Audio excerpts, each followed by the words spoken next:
Hello everyone, welcome to our channel. Today we are going to talk about childbirth problems. While many births go smoothly, some can have complications. So it's important to be aware of these potential issues and know how to manage them. So let's get into it. But before getting started, if you are new to this channel, please don't forget to subscribe so that you can always keep following our videos on health and well-being. So here, let's start the video. First, talk about the common childbirth problems. First is prolonged labor. Prolonged labor or failure to progress happens when labor lasts longer than expected.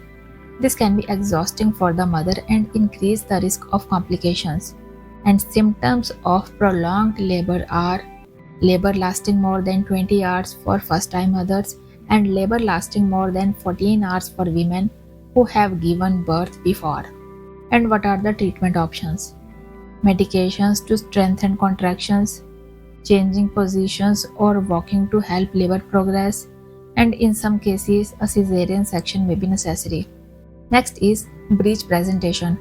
A breech presentation occurs when the baby is positioned feet or buttocks first instead of head first, and the symptoms are feeling the baby's kicks lower in the abdomen or ultrasound confirming the baby's position.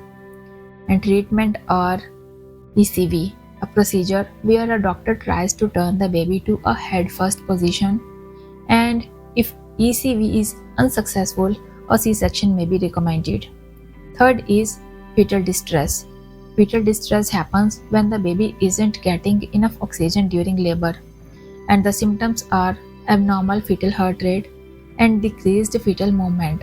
And treatment options are providing oxygen to the mother, changing the mother's position, IV fluids, and if distress continues, an emergency C-section may be needed. And number 4, umbilical cord issues.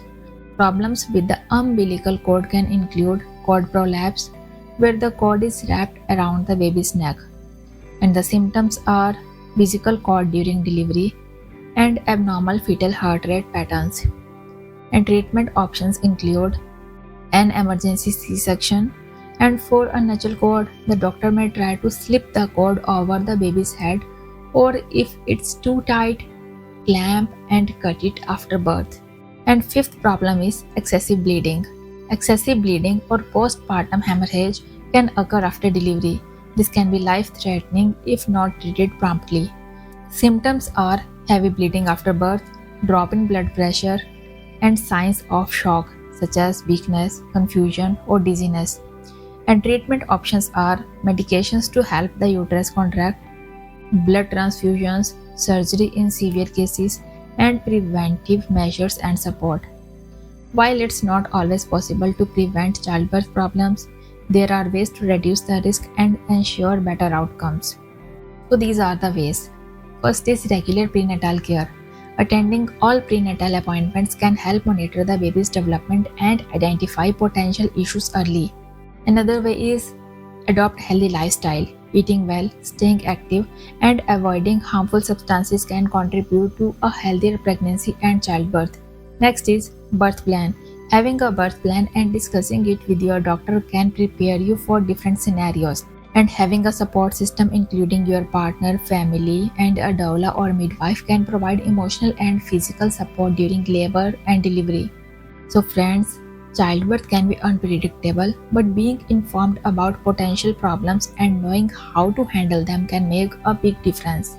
If you are expecting, make sure to talk to your doctor about any concerns and follow their advice for a healthy delivery. So that's it for today. Thank you for watching. If you found this information helpful, please like, share, and subscribe for more informative videos. Take care and stay informed. Bye bye.